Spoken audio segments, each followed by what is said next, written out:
El Gaudio Darmanin, donc qui fait partie, vous savez, de cette lignée anthropologique du nain méchant. Si vous voulez, c'est ce qu'on appelle le comment dire? Le digénisme Gargamel. Sarkozy, Valls, Darmanin. Parce qu'en réalité, le modèle de tout ça, c'est Sarkozy. Faux dur, faux sécuritaire, et cetera, et cetera. Et donc monsieur Darmanin, El Gaudio, El Nabo a envoyé plusieurs des têtes de la police nationale en placardisation ou en relégation dans différents pays, le Niger, l'Irak, et cetera, suite à leur opposition à la réforme de l'APJ. Cette réforme est dans la lignée des réformes énarchiques impulsées par à la fois Emmanuel Macron et son entourage, fait généralement d'anciens camarades de promo de l'ENA.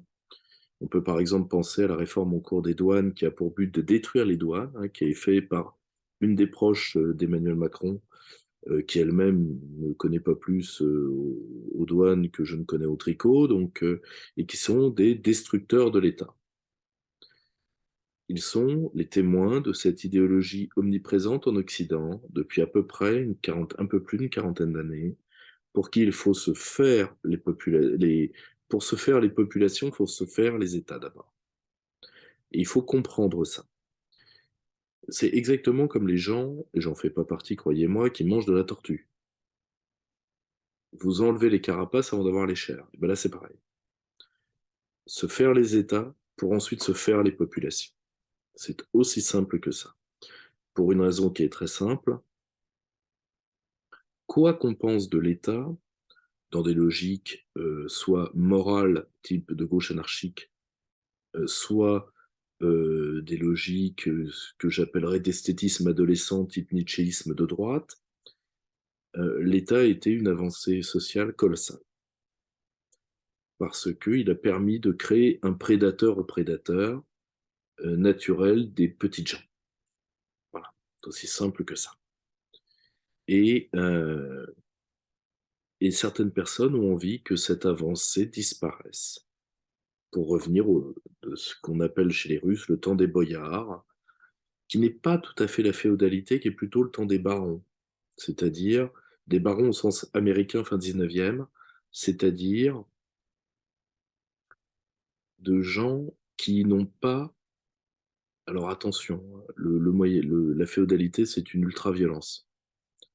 Mais en France, les obligations réciproques de la féodalité, l'encadrement de l'Église, puis ensuite le lien de suzeraineté et ensuite de souveraineté, vont digérer cette violence.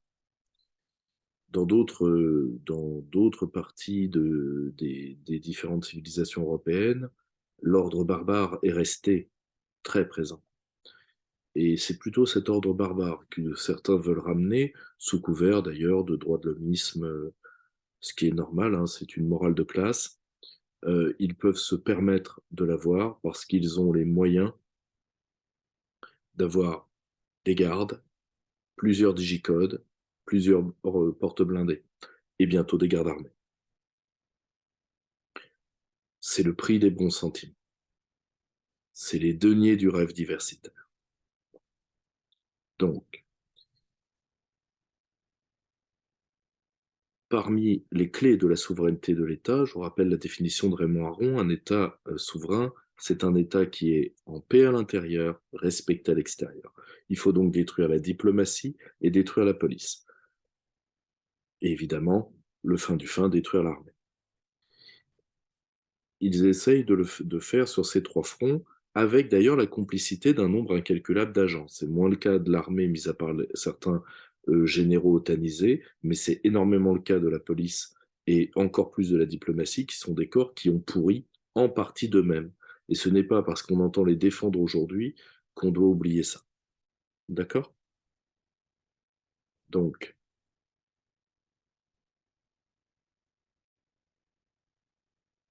je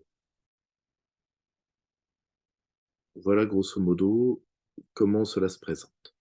Cette réforme de la PJ va réduire encore l'autonomie de la police judiciaire, et la politiser encore davantage. Il faut se rendre compte que la PJ, c'est pas tout à fait n'importe quoi, c'est les anciennes brigades du Tigre, et cetera. C'était mené par déjà toute une histoire qui était incarnée d'ailleurs par le grand escalier du 36 quai des Orfèvres et par une lignée de grands flics. Euh, et d'ailleurs une lignée de grands flics qui manageaient en autonomie des guerres interservices. La plus connue étant euh, les Bisbee, qui ont par exemple permis à Besserine de continuer sa carrière entre euh, une partie de la PJ, une partie de l'anti-gang, etc., etc. Mais c'était des patrons. Et une fois encore, on a fait reculer l'humain pour augmenter le process.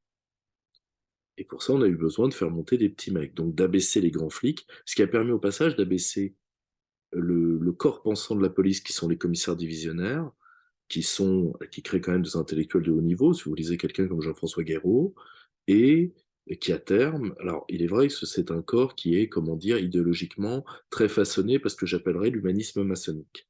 C'est assez vrai. Néanmoins, c'est un corps de haut niveau qui s'est affaissé, ce qui a permis d'affaisser jusqu'au ministre de l'Intérieur, ce qui veut dire que dans le siège de Georges Clemenceau, où Charles Pasqua pouvait s'asseoir sans rougir, aujourd'hui c'est Darmanin qui a cette siège. Vous voyez? Là encore, vous retrouvez une vieille leçon de ce que nous avons déjà vu. Quand il n'y a plus de souveraineté, il y a l'effondrement anthropologique. Tout simplement parce que le pouvoir n'est plus une épreuve. L'épreuve du ministre, c'est de commander le repas de midi auprès du chef. Hein. Surtout que, bon, anthropologiquement parlant, on est quand même en face de Gérard Darmanin, c'est-à-dire d'un homme qui aujourd'hui devrait au moins devoir s'expliquer d'une affaire d'abus de faiblesse sur une personne vulnérable et dont son statut fait que cette affaire disparaîtra dans les limbes de l'administration. Tout simple que ça. Beaucoup de diplomates et beaucoup de policiers ont participé à l'affaissement de leur propre corps. Les diplomates, j'en ai parlé dans un séminaire précédent, donc pour les policiers, c'est assez simple. Les policiers ont laissé, et ça vaut également pour les gendarmes qui aujourd'hui, même si ils cultivent encore leur spécificité de statut de militaire, profondément ont acquis les mêmes travers que les flics. C'est-à-dire, on a laissé énormément de petits mecs entrer dans la profession. Bon, hein. On a laissé la politisation se faire et on a laissé, comment dire, une éthique policière disparaître. Ça s'est vu pour les gilets jaunes, ça s'est vu pour le mouvement anti-pass, c'est-à-dire que là où on ne se confronte quasiment jamais à la racaille, je crois qu'il y a eu 12 refus d'obtempérer mortels cette année, c'est le nec plus ultra, si vous voulez. Vous foncez sur un flic avec une bagnole. Bon, il se défend, c'est normal. Vous faites ça dans un pays comme le Danemark, dont le bilan civilisationnel, c'est quand même Beowulf, Chris Proll, c'est les sardines en boîte, eh bien, ça se passe exactement la même chose. Y compris dans un pays où il se passe rien, d'un point de vue criminel, ce qui est le cas du Japon où les flics s'ennuient tellement qu'ils se font parfois des canulars téléphoniques. Euh, Si quelqu'un avait l'idée de tirer sur un flic, il serait massacré, il serait flingué, c'est normal. Mais ça, c'est extrêmement rare. La plupart des fois, la police euh, ne se mêle pas des affaires de la racaille, ce qui équivaut à faciliter la commission d'une infraction par tout moyen, c'est la définition pénale de la complicité. Et en réalité, la police, par le zèle qu'elle a à harceler les populations saines, moi j'ai des témoignages à ne pas en croire, de gens qui habitent à côté des nouvelles collines du Crac, des pères de famille maghrébins qui ne supportant plus de voir des zombies, parce qu'il faut voir ce que c'est un cracker, hantés, nus, avec une sonde urinaire à la main, pour ceux qui voient comment, par rapport au crack, ils comprendront le sens de la sonde urinaire, on va éviter. Et les pères de famille qui arrivent et qui tapent. Parce que c'est leur gosse, quoi. Trou, sont trou.